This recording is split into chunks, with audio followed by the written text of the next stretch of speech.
ये अब तक की सबसे ज्यादा कंट्रोवर्शियल डिजास्टर थ्रिलर मूवी मानी जाती है। कुछ लोग इसे एक ऐसी क्लासिक मानते हैं जिसे दोबारा बनाया ही नहीं जा सकता, और कुछ लोग इसे पूरी तरह बकवास कहते हैं। सबसे बड़ा विवाद इसकी सेटिंग पर है, क्योंकि यहां मौत का कारण इतना सिंपल और ब्रूटल है कि यकीन करना मुश्किल हो जाए। बस हल्की सी हवा का एक झोंका चले और इंसान खुद ही मरने के लिए दौड़ पड़े। मतलब ये एक नो एस्केप सिचुएशन है। अर्ली समर का सेंट्रल पार्क। लोग हंस रहे हैं, खेल रहे हैं, मजे कर रहे हैं। तभी एक बहुत ही हल्की सी हवा वहां से गुजरती है और उसी पल पूरे पार्क का शोर एकदम खामोश हो जाता है। हवा जैसे जम सी जाती है। लोग अपनी जगह फ्रीज हो जाते हैं, हिल तक नहीं पाते। फुटपाथ पर खड़ी एक लड़की को कुछ गड़बड़ महसूस होती है। वो अपनी दोस्त को आवाज देने जाती है, लेकिन उसकी दोस्त की आंखें पूरी तरह खाली, लाइफलेस लगती हैं। और अगले ही सेकंड वो अपने बालों की हेयर पिन निकालकर सीधे अपने गर्दन में घोंप देती है। बाकी लोग भी एक के बाद एक गिरने लगते हैं। पूरे पार्क की घास खून से लाल हो जाती है। कुछ दूरी पर एक कंस्ट्रक्शन साइट। फोरमैन सोचता है कि शायद एक वर्कर की मौत एक आम दुर्घटना है, लेकिन अगले ही पल सारे कंस्ट्रक्शन वर्कर्स एक एक करके ऊंची इमारत से कूद जाते हैं, जैसे किसी ने उन्हें सिग्नल दिया हो। मौत की यह साइलेंट स्टॉर्म इतनी अचानक आई कि किसी को संभलने का मौका ही नहीं मिला।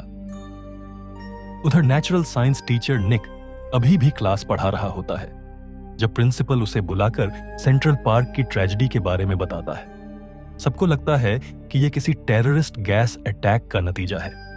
सुरक्षा के लिए स्कूल को तुरंत खाली कराया जाता है। निक का दोस्त फॉस, उसका सालों पुराना यार, उसे समझाता है कि सिचुएशन बेहद सीरियस है और निक को अपने साथ गांव वाले फार्म हाउस में शरण लेने के लिए कहता है।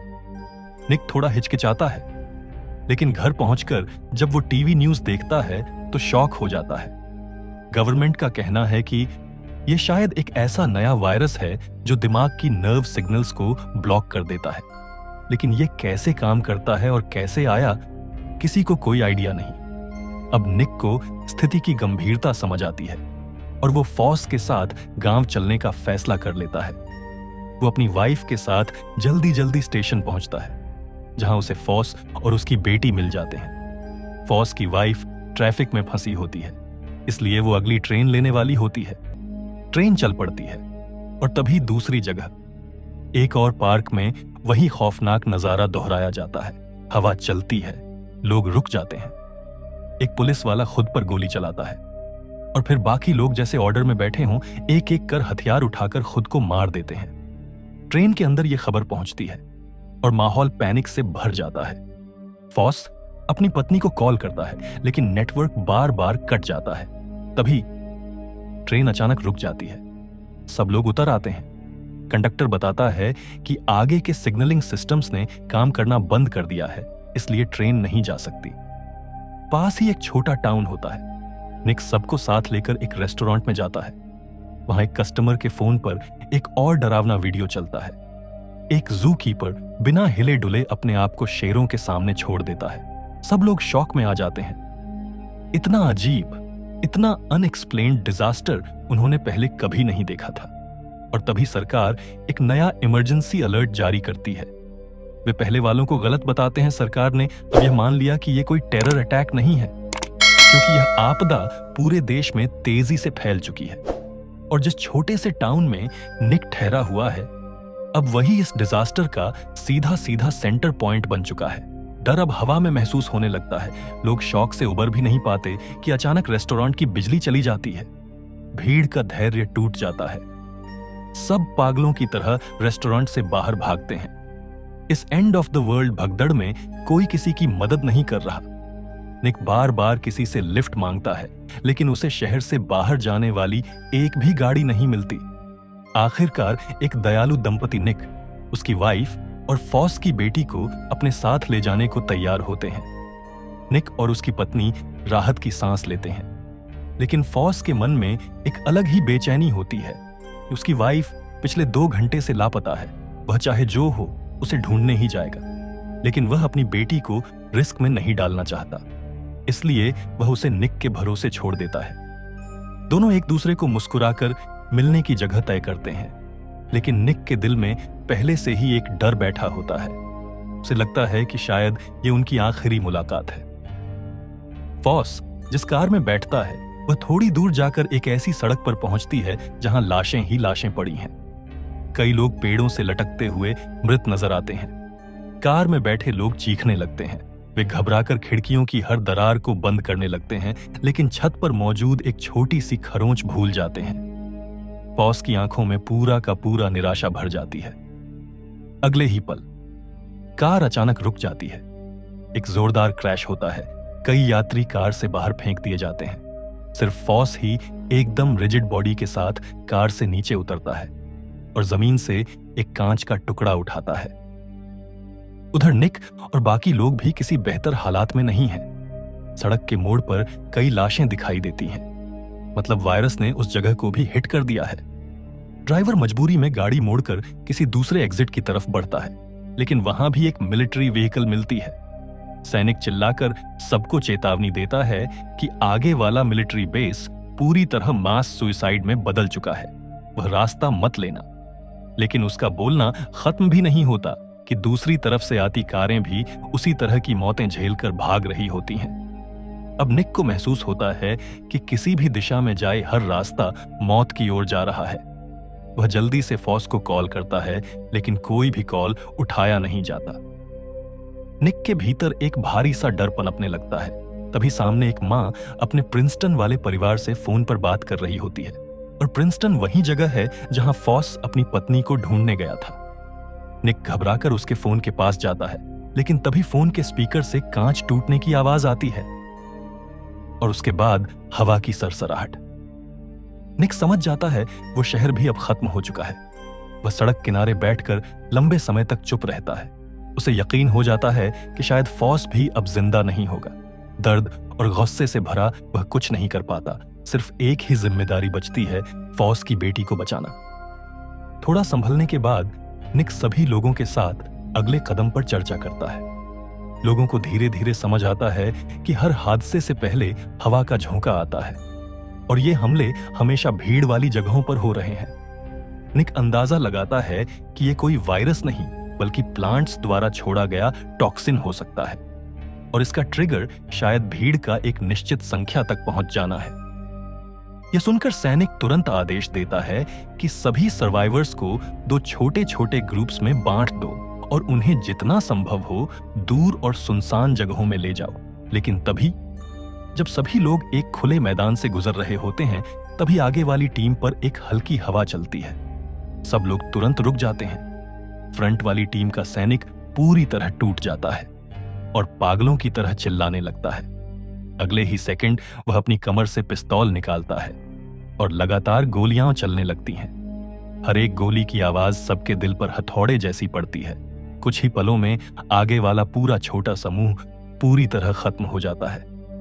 निक अविश्वास में बड़बड़ाता है, क्या सच में सिर्फ 10-12 लोग साथ होने से ही ये प्लांट वायरस ट्रिगर हो जाता है? बाकी बचे लोग घबराकर पूरी तरह पैनिक में आ जाते हैं। निक खुद को शांत करने की कोशिश करता है। अपने नेचुरल साइंस के ज्ञान के आधार पर वह अंदाजा लगाता है शायद इंसानों की किसी गंध या केमिकल ने पौधों को स्टिमुलेट कर दिया है। अगर वे लोग हवा के ऊपर वाले हिस्से अपवाइंड में भाग जाएं, तो वायरस उनसे दूर रहेगा। तभी दूर से फिर एक हवा का झोंका आता है। निक चिल्लाकर सबको अलग अलग दिशाओं में भागने को कहता है, लेकिन यह अजीब सी हवा जैसे किसी शिकारी की तरह पीछे से सर्वाइवर्स का पीछा करने लगती है। अब भागना बेकार था। निक और उसकी वाइफ आंखें बंद कर लेते हैं और अपने अंतिम पल का इंतजार करते हैं। कुछ देर बाद हवा शांत हो जाती है। जब वे आंखें खोलते हैं तो पाते हैं कि वे जिंदा हैं। निक का अंदाजा सही था। वायरस वास्तव में भीड़ की संख्या और हवा की दिशा पर निर्भर करता है। पहले वाला ग्रुप बिखर चुका था, लेकिन अब निक और उसकी वाइफ के साथ फॉस की बेटी के अलावा 2 नए युवा लड़के भी शामिल हो जाते हैं। उन्हें पास खड़ी एक छोड़ी हुई कार में एक रेडियो मिलता है। निक कुछ नई जानकारी पाने की कोशिश करता है, लेकिन उसी समय उसे दूर एक फार्म हाउस दिखता है। सब लोग तुरंत फार्म हाउस की ओर दौड़ते हैं। निक को अंदर एक मैप मिल जाता है। वह तय करता है कि ऐसे इलाके में जाए जहां पौधे कम हों और लोग भी बिल्कुल ना हों। उसे लिविंग रूम में सजाए गए हरे टहनियां दिखती हैं और अचानक उसे एक लेख याद आता है। कुछ समय पहले वैज्ञानिकों ने समुद्र में एक प्राचीन बैक्टीरिया खोजा था जो एक मछुआरे की स्किन पर चढ़ गया और वह रहस्यमयी तरीके से कुछ ही घंटों में मर गया। साथ ही एक और अजीब घटना, हाल ही में मधुमक्खियां गायब हो रही थी। निक पक्का नहीं था कि इन सबका प्लांट वायरस से कोई संबंध है या नहीं, लेकिन वह एक बात समझता है, ये फार्म हाउस चारों तरफ घने पौधों से घिरा हुआ है। यहां ज्यादा देर रहना बिल्कुल भी सुरक्षित नहीं। वे लोग जल्दी जल्दी खाना खाकर फिर यात्रा पर निकल पड़ते हैं। आधे पहाड़ पर पहुंचते हैं तो सामने दो जोड़े 4 सर्वाइवर्स फार्म हाउस की तरफ आते दिखते हैं। दोनों ग्रुप्स जैसे ही मिलने वाले होते हैं वे अचानक जम जाते हैं। स्पष्ट था कि लोगों की संख्या बढ़ते ही वायरस ट्रिगर हो गया है। सामने के सर्वाइवर्स अलग अलग तरीकों से खुद को मारने लगते हैं। निक और उसका ग्रुप ये दृश्य सहन नहीं कर पाता और तुरंत उल्टी दिशा में भाग जाता है। कई घंटे पैदल चलने के बाद सबकी ऊर्जा लगभग खत्म हो जाती है। तभी दूर एक घर दिखाई देता है। निक आगे बढ़कर पूछता है कि क्या उन्हें वहां रुकने दिया जा सकता है, लेकिन घर का मालिक डरते हुए उन्हें भगाता है, कहता है कि उन्हें कहीं इन्फेक्शन न दे दें। 2 युवा लड़के गुस्से में दरवाजे और खिड़कियां जोर जोर से पीटने लगते हैं। अचानक दरवाजे की दरार से एक लंबी राइफल बाहर आती है और दरवाजे पर खड़ा लड़का तुरंत गोली खाकर गिर पड़ता है। सब लोग डर से जड़ हो जाते हैं, लेकिन अगले ही पल वही बंदूक खिड़की से बाहर आती है और खिड़की के पास खड़ा काला लड़का भी गोली लगते ही मर जाता है। अंदर से घर के मालिक की गालियों की आवाज आती रहती है। निक दर्द सहते हुए वाइफ और फॉस की बेटी को लेकर वहां से भाग जाता है। अंधेरा होने को था कि उन्हें एक और घर मिलता है। निक सावधानी से पहले जांच करता है। इस बार उसकी किस्मत अच्छी थी। एक बूढ़ी औरत अकेली रहती थी और वह बेहद दयालु थी। उसने उन्हें स्वादिष्ट खाना भी बनाकर दिया। निक और उसकी वाइफ आभारी होते हैं, लेकिन उन्हें उस बूढ़ी महिला में कुछ अजीब सा लगता है। फॉस की बेटी को सुलाकर निक और उसकी वाइफ अगली योजना की बात कर रहे होते हैं कि पीछे मुड़ते ही देखते हैं वही बूढ़ी औरत चुपचाप दरवाजे पर खड़ी होती है। निक इससे परेशान हो जाता है। अब उसे लगने लगता है कि उन्हें यहां ज्यादा नहीं रुकना चाहिए। अगली सुबह वह शॉक हो जाता है। उसकी वाइफ और लड़की दोनों गायब थीं। घबराकर वह नीचे भागता है।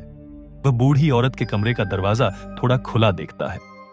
जिज्ञासा में वह दरवाजा खोलता है। निक, एलियट, उसकी पत्नी और छोटी लड़की सुबह उठते हैं और देखते हैं कि बूढ़ी औरत खिड़की के पास खड़ी है, मानो किसी अचानक आवाज से चौंक गई हो। अचानक तेज हवा चलने लगती है। हवा का मतलब अब सिर्फ एक ही चीज है, पौधों का जहरीला हमला। बूढ़ी औरत बाहर निकलती है और हवा के असर में आते ही कुछ ही सेकंड में खुद को नुकसान पहुंचाकर मर जाती है। निक समझ जाता है कि जहरीला पौधों का स्पोर फिर फैल रहा है। घर के 2 हिस्सों के बीच निक, उसकी पत्नी और लड़की अलग अलग फंस जाते हैं। निक जानता है कि अगर वो बाहर गया तो जहर की हवा उसे मार देगी, लेकिन फिर भी वह अपनी पत्नी को अकेला नहीं छोड़ सकता। वह अपनी जान की परवाह के बिना धीरे धीरे घर से बाहर निकलता है और उसकी पत्नी भी उसे देखकर बाहर आ जाती है। इतने में हवा अचानक रुक जाती है। हर आवाज शांत हो जाती है और किसी को कुछ नहीं होता। निक समझ जाता है कि पौधों का हमला जितनी अचानक शुरू हुआ था उतनी ही अचानक खत्म भी हो गया। तीनों जिंदा बच जाते हैं। अंतिम दृश्य, कुछ महीनों बाद वे सब सामान्य जीवन में लौटने लगते हैं, पर असली डर अभी बाकी है। टीवी पर वैज्ञानिक कहते हैं कि यह हमला एक चेतावनी था। पृथ्वी मनुष्यों को संतुलन में रहने के लिए खुद जवाब दे रही है।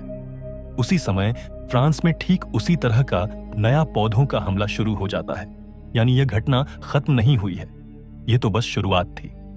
अगर कहानी आपको रोमांचक लगी हो तो वीडियो को लाइक करना मत भूलना और ऐसी ही धमाकेदार मूवी एक्सप्लेनिंग हर रोज देखने के लिए मूवी रिकैप टॉक चैनल को सब्सक्राइब कर देना। घंटी वाला आइकन दबाओ ताकि अगली रहस्यमयी कहानी सबसे पहले तुम तक पहुंचे। Thanks for watching.